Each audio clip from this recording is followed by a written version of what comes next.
Olá, meus amigos, sejam todos bem-vindos. Já faz um tempinho que eu não apareço aqui assim, com esta minha cara feia aqui falando com vocês.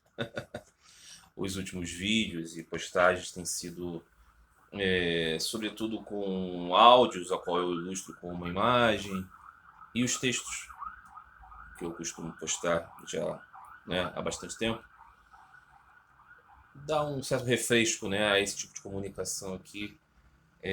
Acho interessante de tempos em tempos fazermos algumas modificações assim para manter, né, uma certa novidade, né, e também por outras questões de ordem mais prática, às vezes fica mais fácil elaborar essas contribuições de maneiras distintas que o vídeo. Mas hoje eu estou aqui para gravar esse vídeo. Isso não é exatamente um recomeço de postagens assim, mas quando eu achar que isso é mais interessante, eu vou fazer, não tem nenhum problema também. Porque eu achei que era uma forma melhor de tratar uma temática que chegou até a mim através de uma das comunicações que tem com os amigos. Uma pessoa me enviou uma mensagem, é, fazendo uma consideração a respeito das declarações últimas do Papa Francisco, né? É, em uma de suas viagens, na qual ele dizia, viagens oficiais do Papa, né, a países pastorais, missionários, na qual ele dizia, e assim, um tom muito informal, em uma conversa, que não havia muita necessidade ou não havia muito valor que as pessoas brigassem muito a respeito de qual religião era melhor uma que a outra, qual religião era verdadeira, e que, no final das contas, todas as religiões eram caminhos para Deus.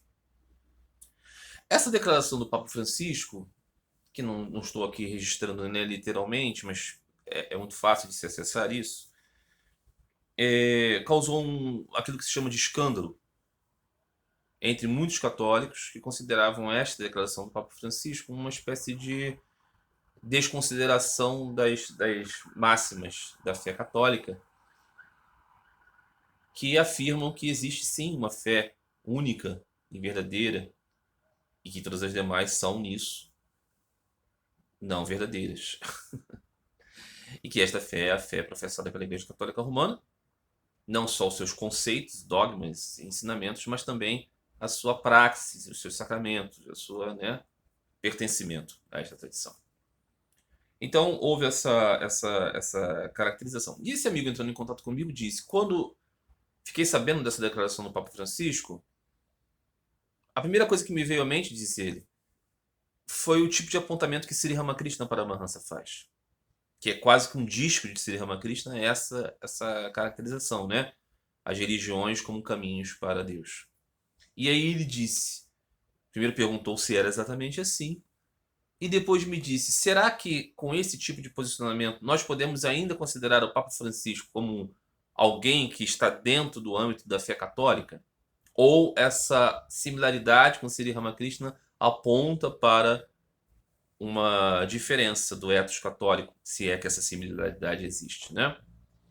E é com base nisso, nesse questionamento, nesse bom questionamento e toda essa celeuma, que eu vou aqui elaborar esse vídeo, que eu espero que seja conciso, breve, embora esse não seja um dom que Deus tenha me dado, da concisão.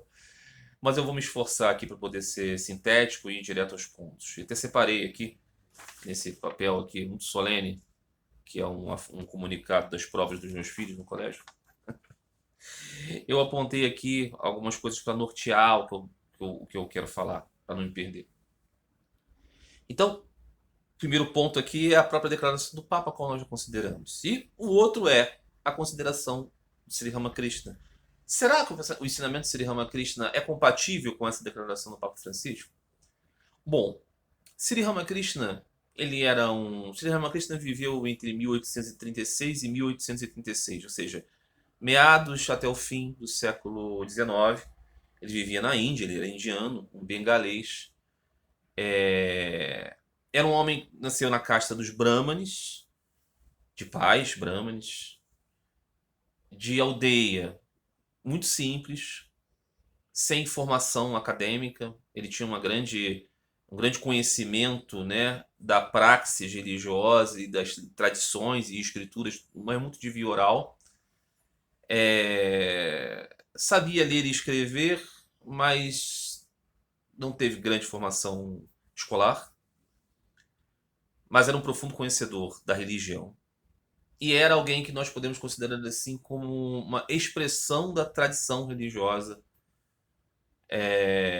do brahmanismo ligado ao aspecto devocional. Ele era de uma família de Vaishnavas. Os Vaishnavas são aqueles que compreendem Deus, um Deus pessoal, com o nome de Vishnu, aquele que tudo permeia, e também as suas expansões, os seus avataras ou manifestações dele, como Rama e Krishna. O seu nome Rama Krishna advém justamente dessa associação. Não é o seu nome real, é um apelido, ok? Seu nome era Gadadhar. Gadadhar, que é um epíteto de Vishnu, aquele que detém a clava.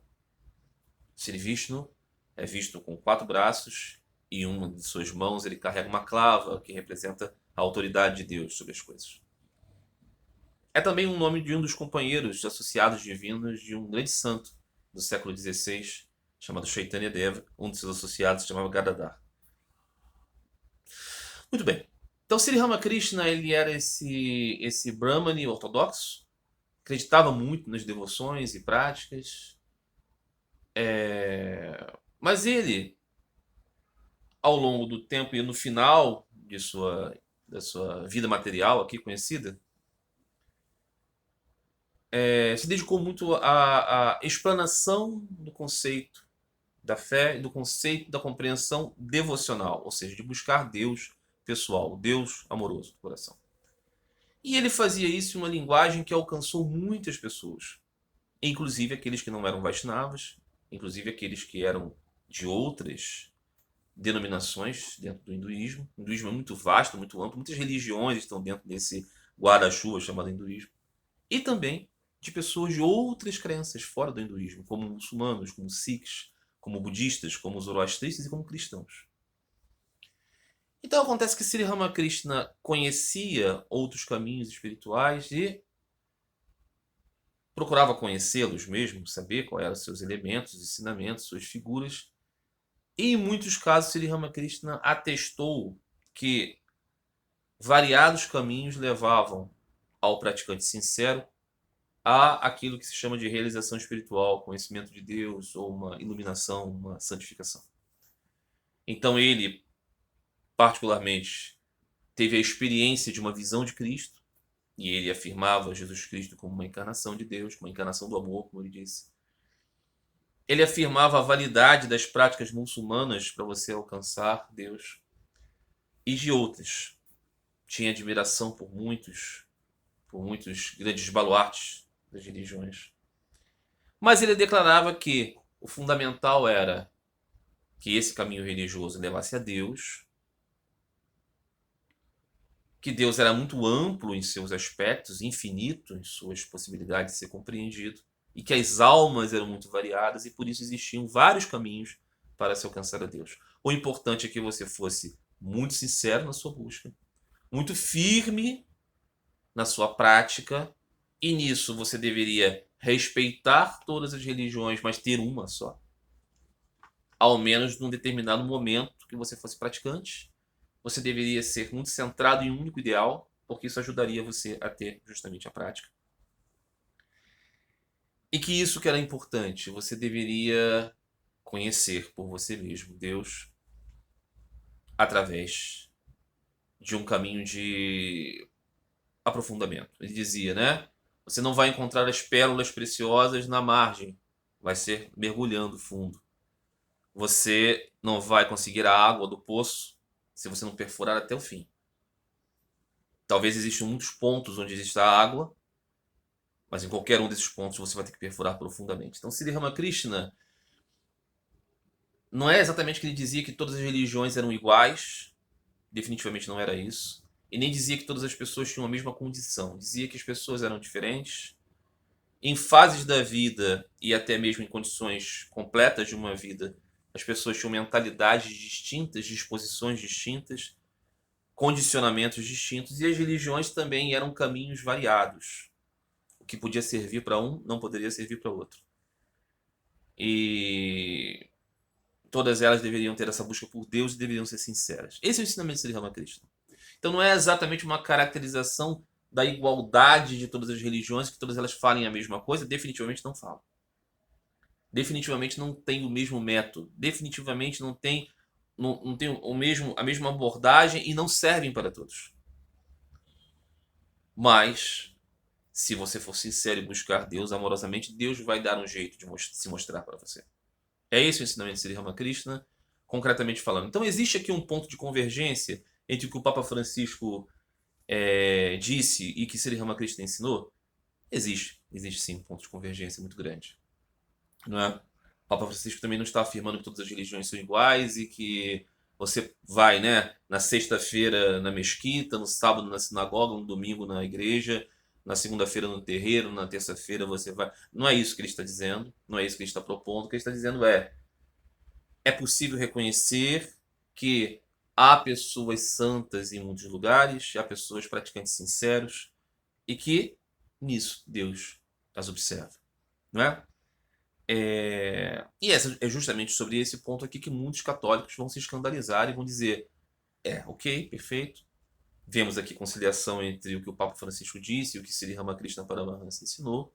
Mas Sri Ramakrishna Paramahansa é uma personalidade dentro do hinduísmo, dentro de uma das seitas do hinduísmo. Ele não é católico, ele não é cristão. Não podemos aceitar que essa convergência diga algo em favor da posição ortodoxa do Papa Francisco. Muito pelo contrário, essa conexão parece demonstrar justamente o seu erro, do ponto de vista católico.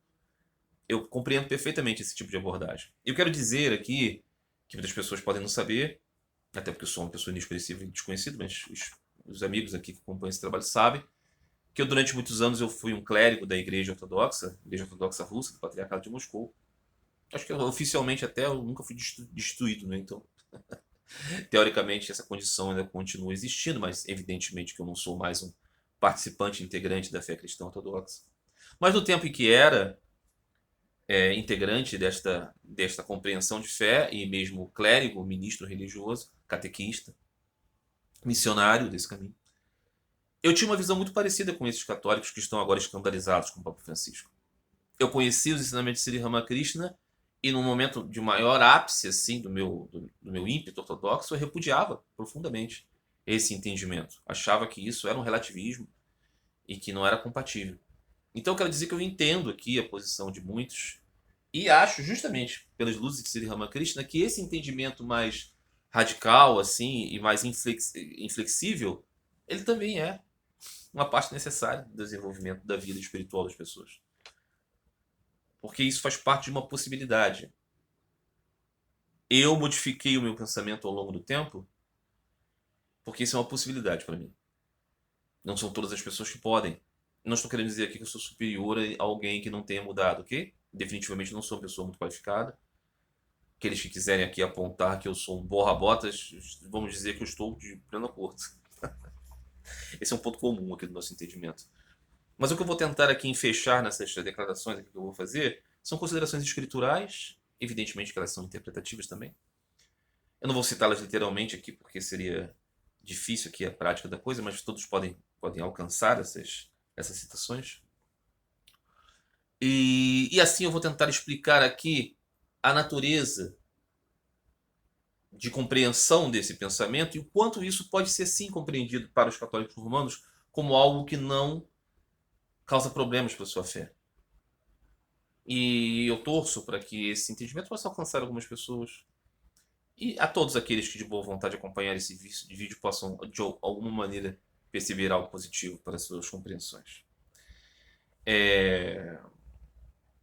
Eu lembro, só um caos, assim, né? Que na Igreja Ortodoxa, no século XX, existia um bispo da Igreja Ortodoxa Russa, pós-Revolução Comunista, ok? Que era o bispo Antônio, que ele foi o bispo da diocese de Souros, diocese da diáspora russa na Inglaterra, no Reino Unido. E certa vez o bispo Antônio, patriarca de Moscou, ok? Não era da Rocor, não. Ele se encontrou com um teólogo ortodoxo muito famoso. E numa conversa com esse teólogo, o teólogo disse para ele assim, para o metropolita Antônio, que sabedoria espiritual de verdade não podia existir fora do cristianismo. Que na verdade sabedoria espiritual estava presente nos Santos Padres. O metropolita Antônio ouviu aquela declaração e fez uma brincadeira com o teólogo. Disse assim: olha, eu tenho aqui uma sequência de declarações patrísticas, mas eu, com um pouco de vergonha, confesso a você que eu não sei identificar exatamente os autores. Você, como um grande exegeta, um grande especialista em patrística, poderia, por favor, apontar para mim a respeito dessas declarações aqui? Quem são os santos padres referentes? E aquele teólogo ficou muito feliz em poder ajudar o bispo e poder também declarar seu conhecimento sobre os santos padres e fez, a respeito de cada uma das citações, indicações. Isso aqui parece ser São Gregório de Nissa. Isso aqui parece ser Ambrósio de Milão. Isso aqui parece ser, não é? São Basílio Grande. Isso parece ser São João Crisóstomo. Isso parece ser. E foi assim São Teodósio, São Atanásio. E foi declarando assim, pelo estilo da declaração e pela afirmação dogmática ali contida naquele conceito. Dogmática não, mas filosófica. E aí o metropolita Antônio olhou aquela lista, olhou as indicações e falou: muito obrigado, mas eu gostaria de dizer para você que essas declarações não são de nenhum dos santos padres, essas declarações são dos Upanishads, da parte filosófica dos Vedas, daquilo que é a base fundamental do Vedanta. Esses sábios aqui são os rishis hindus, eles não são santos padres.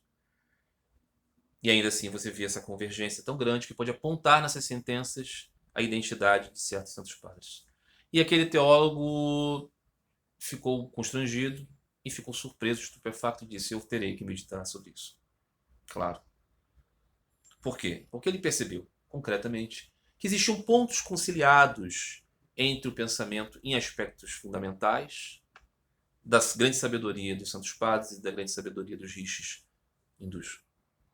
Isso significa dizer que o pensamento da teologia cristã, as práticas cristãs, todas as crenças cristãs são exatamente iguais àquelas crenças acolhidas pelos vedantistas, das mais variadas escolas, porque são muitos vedantistas, são muitas escolas diferentes? Não, não é o mesmo. Mas existem pontos de convergência sobre coisas muito elevadas?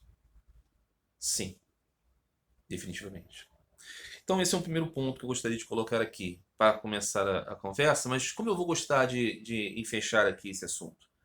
Citando certas passagens das escrituras cristãs que, ao meu ver, corroboram com a ideia que o Papa Francisco e Sri Ramakrishna transmitiram. A primeira delas, eu gostaria de fazer menção aqui, é um registro do Evangelho que o Senhor Jesus encontra o centurião romano. Existem duas passagens de encontro do Senhor com o centurião romano, mas a que eu vou destacar aqui é aquela que é a mais conhecida, a qual um centurião romano, o que é o centurião romano? É um grande oficial do Império Romano, um império pagão, naquele momento, de dominação da Terra Santa, que impunha ao povo de Deus, digamos assim, um domínio e muitas vicissitudes. Mas aquele centurião romano se aproxima do Cristo, que já era ali conhecido como um grande taumaturgo, um grande curador e um grande sábio, e se aproxima do Senhor Jesus e diz: eu tenho um funcionário meu, um escravo, que é muito querido para mim, está muito doente, e eu gostaria que o Senhor o ajudasse, porque eu sei que o Senhor é poderoso. O Senhor Jesus, que estava com seus discípulos e com outros que o acompanhavam, poderia ter dito para ele: olha, eu não trato disso com você porque você é um romano, porque eu só falo com os judeus, eu só falo sobre Deus, eu não vou fazer isso. Mas o Senhor Jesus não disse isso. Ele disse para ele: tá bom, me leva lá. Mas o centurião romano disse a ele: não, não, não. Eu sei, como oficial, que eu posso mandar um soldado fazer isso lá e outro fazer isso ali, e eles, pelo meu mandato, vão lá e fazem. Da mesma forma, eu considero que o Senhor é tão poderoso que se o Senhor daqui mandar, vai acontecer lá. E eu sei da indignidade da minha condição. Então, a minha casa não é digna de receber os seus pés santos. Você entre lá. Mas se você disser alguma coisa, já será suficiente. O Senhor Jesus olha a declaração daquele homem que é de outro diapasão completo. Em todos os sentidos que você for imaginar. É um guerreiro pagão. E o Senhor Jesus diz a ele: eu nunca encontrei aqui em Israel uma fé tão grande. Vai lá, seu amigo vai estar curado.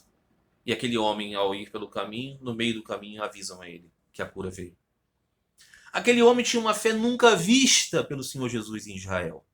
Será que nisso o Senhor Jesus estava dizendo que todas as crenças do paganismo romano eram iguais? Que todos os pagãos eram do mesmo patamar que Abraão? Não, ele não está dizendo isso. Mas ele está querendo dizer que aquele homem, com as características de sua vida, ele não se fidelizou, ele não se tornou judeu, ele não se tornou discípulo, pelo menos não naquele momento. Mas que aquele homem tinha um alcance espiritual capaz de demonstrar uma fé que o Senhor Jesus considerou tão excelente que ele disse: nunca vi isso aqui em Israel. Isso aqui é um ponto relativista do Senhor Jesus, será? Muitos judeus consideravam que sim. E muitos não, porque muitos o seguiram. O Senhor Jesus era um judeu, ok? Seguimos então que o Senhor está em uma outra passagem, e aí ele age diferente com um pagão.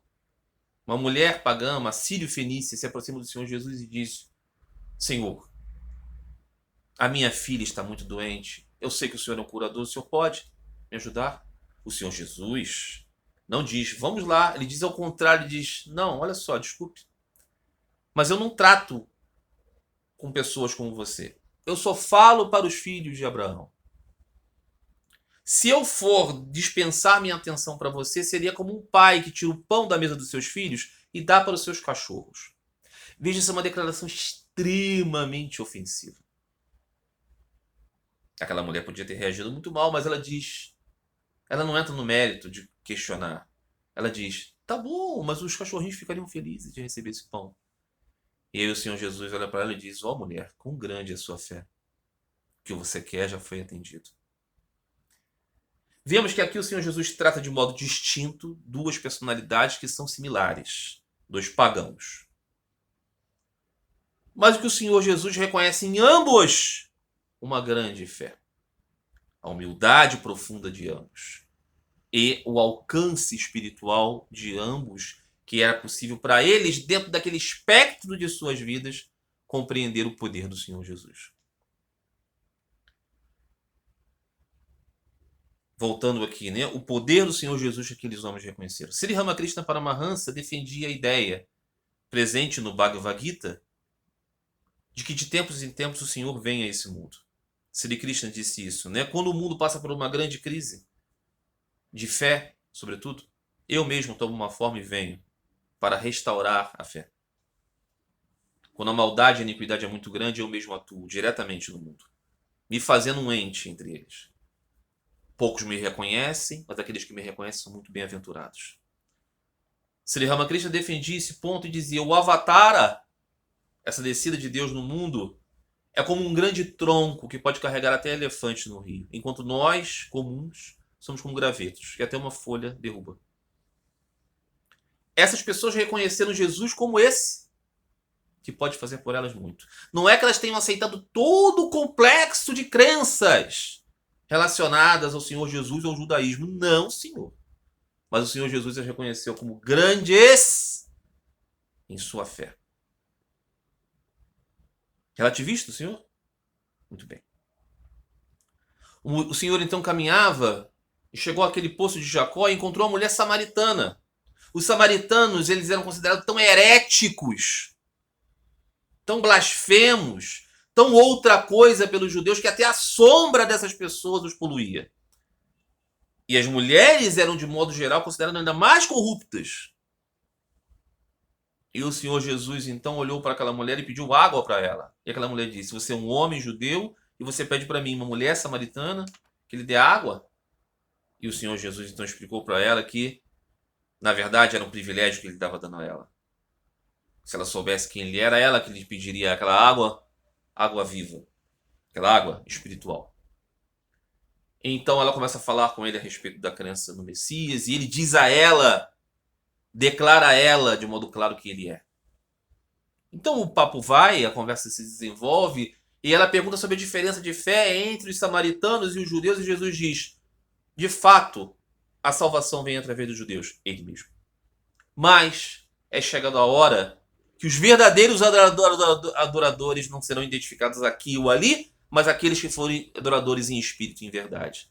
O que ele está querendo dizer aqui? Que você tem diferenças entre as crenças, você pode considerar até uma excelência de uma coisa aqui e de outra não tendo. Você pode até considerar que um marco fundamental existe em uma fé e não existe em outra, mas que em verdade o Senhor Deus procura os verdadeiros adoradores em espírito e verdade. O Senhor Jesus está dizendo isso. Será que ele era um relativista? Muitos judeus o consideravam que sim. Muitos não. Então o Senhor encontrou aquele erudito judeu, Nicodemos. Nicodemos vai encontrar o Senhor escondido. É um daqueles príncipes entre os sacerdotes judeus. Eruditos, grandes conhecedores, pertencentes ao grande tribunal judaico, Sinédrio, que admiram profundamente o Senhor Jesus. E vai se encontrar com eles escondidas para ter aulas sobre a fé verdadeira, sobre a compreensão das Escrituras, para conhecer, para estar junto com o Mestre, para ter a sua visão. E o Senhor Jesus, conversando com ele muito amistosamente, um clima de amizade mesmo, um dado momento diz para ele: meu amigo, para que você alcance o entendimento perfeito da fé, é necessário que você nasça do alto, que aqui muitas vezes é traduzido como nascer de novo, mas é nascer do alto. E então Nicodemos, entendendo mesmo que é nascer de novo, literalmente diz: é possível entrar de novo no ventre de nossas mães? E o Senhor Jesus explica a ele que não se trata disso. Se trata de transformar a mentalidade. Não é? Não é sobre nascer na carne, mas é sobre mudar a mentalidade, a metanoia. Essa concepção de mudança de mentalidade é um dos pontos mais fundamentais para se compreender o espírito do Evangelho. Porque, vamos entender, aqueles judeus que não aceitaram Jesus estavam sendo profundamente ortodoxos em sua compreensão e rígidos em sua interpretação. E muitas vezes, então, claro que você pode considerar que existiam os iníquos e os ímpios.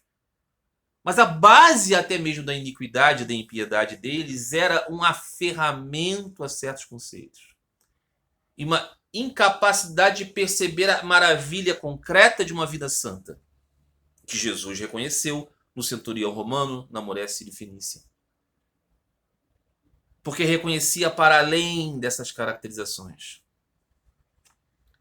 Quando nós vamos no Antigo Testamento, nós temos a declaração do profeta Malaquias. Eu sei que Malaquias, muitas pessoas, uma questão etimológica, podem entender que Malaquias não é um nome de um profeta, mas é a indicação do profeta em si, Mas o fato aqui é que, sendo Malaquias uma pessoa chamada Malaquias, ou alguém que não foi nominado, este é um profeta, e pela sua boca vem a palavra de Deus, que diz àqueles sacerdotes da tradição de Abraão, que estão oferecendo sacrifícios lícitos, materialmente imaculados, mas que no seu coração não tem sinceridade, o Senhor diz a ele: eu estou farto dos seus oferecimentos. No mundo, outros me oferecem glória, os pagãos me glorificam, e eu reconheço esses sacrifícios. De todos os pagãos, de pagãos aqui não pertencentes a Abraão, ok?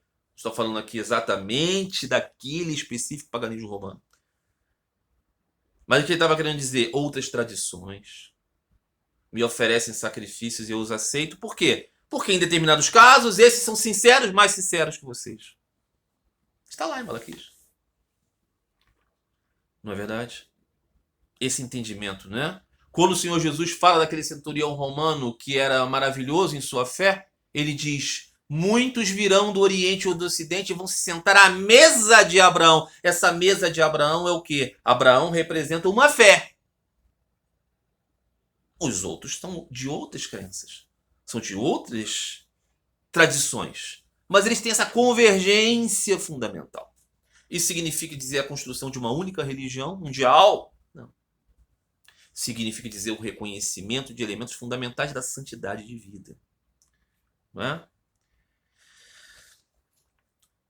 O apóstolo Paulo, quando foi chamado pelo Senhor Jesus, vamos lembrar que ele era um Saulo perseguidor dos cristãos. E os discípulos de Jesus tinham um certo antagonismo com Paulo, porque reconheciam nele alguém que não estava naquele grupo de associados diretos do Senhor Jesus, na sua presença física aqui, e reconheciam o Saulo, também perseguidor. O que aconteceu? É que o Paulo de Tarso, que era o Saulo transformado em cristão, começou a entender que a mensagem do Senhor Jesus não era apenas para os judeus, que era o entendimento de Pedro e dos associados do Senhor Jesus, dos seus discípulos. Eles eram judeus, quem lê a Didaquê vai poder compreender, não é? Que a prática daqueles discípulos diretos do Senhor Jesus eram práticas de judeus que adoravam Jesus. Mas então Paulo diz: eu fui chamado pelo Senhor, assim como vocês. Não há diferença entre nós. Porque o Senhor tem limitação? Porque você não está vendo, você acha que ele não está atuando? Ele me chamou e o seu chamado é para que eu pregue para os gentios. Pregue para os gentios. E nisso aconteceu o tal concílio de Jerusalém, né? Presidido pelo irmão do Senhor, Tiago, que não era um dos discípulos diretos de Jesus, mas era um daqueles judeus reconhecidos por Jesus como alguém capaz de reconhecer a sua mensagem. O que foi decidido nesse concílio, o primeiro concílio da Igreja Apostólica? Que os gentios não precisavam se tornar judeus em todas as práticas que eram fundamentais para o conceito de fé dos judeus, como, por exemplo, a circuncisão e outras coisas, os alimentos e coisas. Paulo disse: transcende isso a compreensão da fé. Claro, estava considerando aqui que tinham que considerar Jesus como Senhor. Mas o Jesus Senhor de Paulo é, em muitos aspectos, amplificado do conceito de Pedro. Quem vê o discurso de Pedro, aqueles muitos judeus que se converteram e foram batizados do Pentecostes, vai perceber que Pedro fala de Jesus como Filho de Deus, como alguém agraciado por Deus. Enquanto Paulo vai desenvolver lá para aquela carta para os cristãos europeus de Filipo, Pedro está falando para aqueles judeus, que tinham muitos da diáspora, é claro, mas ali em Jerusalém. Paulo vai falar para os cristãos europeus de Filipo, aqueles muito helenizados membros da comunidade cristã, em um termo completamente outro. Ele vai falar da kenosis do Cristo, em Cristo como uma descida de Deus. Ele esvaziou-se e se fez como servo. Esse conceito de Paulo é diferente demais de tudo aquilo que Pedro tenha falado, ou de que os outros tenham falado. Isso significa dizer o quê? Que eles não estavam falando de uma mesma coisa? Estavam, mas de modo diferente, para pessoas diferentes, em tempos diferentes. Para revelar esse aspecto, por isso o próprio Senhor Jesus o chamou Paulo.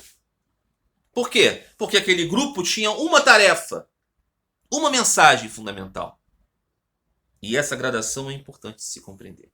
Então o apóstolo Paulo, quando foi falar lá diretamente aos gregos, famosa passagem, ele vai visitar muitos templos e ele vê em um deles uma placa que diz uma glorificação a um Deus desconhecido. E Paulo pega isso e diz: eu vi em um dos templos de vocês uma glorificação a um Deus desconhecido. Eu estou querendo dizer para vocês que esse Deus que vocês não conhecem é esse Deus que eu apresento aqui na forma de Jesus. E aí ele diz: os sábios de vocês, os poetas de vocês falam coisas, como por exemplo, que eu vou falar aqui, que nós vivemos, caminhamos e existimos em Deus. Conceito imanente de Deus. Os seus poetas dizem isso e é o mesmo que eu digo. E depois ele faz uma série de considerações sobre diferenças. Por exemplo, o culto idolátrico daqueles gregos, que consideravam a pedra, a madeira em si Deus. Mas Paulo aponta para as convergências e divergências. E é esse o ponto. E aqui, um amigo me disse: Paulo apontou para a idolatria daqueles, então como que o Papa Francisco não pode apontar para a idolatria dos hindus, por exemplo? Que cultuam animais, que cultuam imagens. Primeiro ponto é que um católico deveria entender como essas coisas podem ser mal compreendidas, não é? Ou muitos evangélicos não acusam os católicos de uma idolatria que é completamente injusta, porque não compreendem o senso da veneração lícita aos santos, à Virgem Maria e aos ícones. Católicos e ortodoxos podem explicar muito perfeitamente como isso não é idolatria. Mas para alguns será. Para alguns será. Veja. Apontando para a mesma fonte escritural, vão ter essas diferenças. Os hindus, por exemplo, não consideram que as pedras, as madeiras são Deus. Eles consideram que tudo o que existe advém da energia de Deus. E que a imagem que o escultor faz é uma bênção de Deus para que as pessoas tenham um darshan, uma visão possível e tenham um relacionamento possível com Deus através do culto, para desenvolver a devoção. Mas não é Deus exatamente a madeira, a pedra, a sua energia. Não é? E nisso, é preciso dizer, muitos hindus compreendem a crença em um Deus pessoal e uno como a fonte fundamental de sua fé. Em muitas religiões diferentes, pois são muitas as tradições hindus que nós entendemos como uma tradição só. Então, assim, essa questão do mal entendido a respeito do que o outro pensa, nós sabemos como é isso. Todos nós sabemos. E qual é o ponto que pode modificar isso? É uma abertura sincera para o conhecimento, do entendimento autêntico do outro. O que não significa dizer a convergência em todos os aspectos, mas o reconhecimento evidente de muitos pontos em comum. E que vai fazer com que você reconheça que, pelo mistério de Deus, ele se mostra a muitos de forma diferente. Quando nós consideramos esse pensamento, não é? E vamos pensar assim, alguém pode dizer, mas qual é então a vantagem de você ter uma religião só? Será que os mártires não morreram em vão? Os mártires cristãos morreram porque eram perseguidos por uma grande intransigência religiosa. Eles não morreram porque eles estavam querendo impor uma religião aos outros, mas porque outros estavam querendo impor a eles o silêncio de suas crenças. Não é verdade? E mesmo assim, aquela fé cristã dos mártires já é um desenvolvimento muito distinto daquela fé dos cristãos primeiros mártires, os apóstolos. Houve amplitudes ali e flexibilidades de entendimento. E amplitudes mesmo de visão sobre qual era o âmago da fé. Até que se desenvolveu ao longo do tempo uma igreja com liturgia, rituais, que é um desenvolvimento do próprio relacionamento dessas pessoas com a fé cristã. Outras pessoas então buscam uma igreja primitiva daqueles apóstolos que eram judeus e dizem, viu, todo o resto é um desenvolvimento pagão. Não é. Pode não ser assim entendido. Veja como aqui existe, né, a possibilidade de você mudar. Mas o ponto é, faz sentido então buscar ter uma religião? Se todas as religiões levam a Deus, por que tem uma só? Aí eu volto a ser Rama Krishna. Porque é importante que, ainda que você entenda que muitas estradas levam a Roma, que você escolha uma. É necessário você ter uma religião, uma cultura religiosa específica, porque todas essas culturas religiosas são feitas para alcançar mentalidades próprias. Então, se você tem uma grande identidade, por exemplo, com o catolicismo romano, seja um católico fiel. Pratique suas orações diárias. Tenha um ícone do Imaculado Coração de Maria, Sagrado Coração de Jesus, a Cruz do Cristo. Tenha suas devoções diárias. Vá à Santa Missa. Confesse, comungue. Viva a sua fé. Não rouba, não mata, não desrespeita ninguém, vive em castidade. Não é? Lembre-se de Deus em tudo. E seja um bom católico.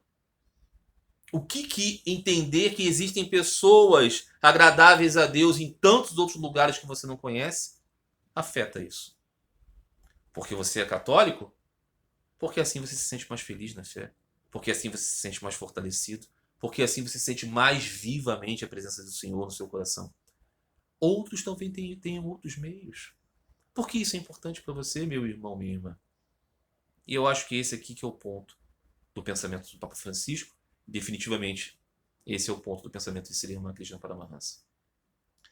Meus amigos, tentei ser o mais sintético quanto possível. Sou uma pessoa sem grandes luzes, sem grande capacidade, inteligência e conhecimento. Lamento que seja assim, mas é o que temos.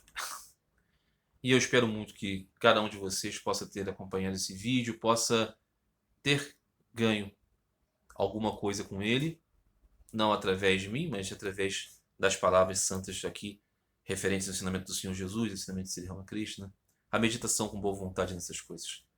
Que o Senhor Todo-Poderoso possa aquecer nossos corações, iluminar nossas vidas e que possamos ficar felizes em saber que Deus tem tantos filhos quanto são as areias, os grânulos da areia dos oceanos. Pense nisso como uma graça, como uma misericórdia e não como uma falha, como um problema. Que a nossa fé possa crescer para que sejamos nós também devotos verdadeiros do Senhor. Um grande abraço a todos vocês, meus amigos. Fiquem todos em paz. Fiquem todos com Deus.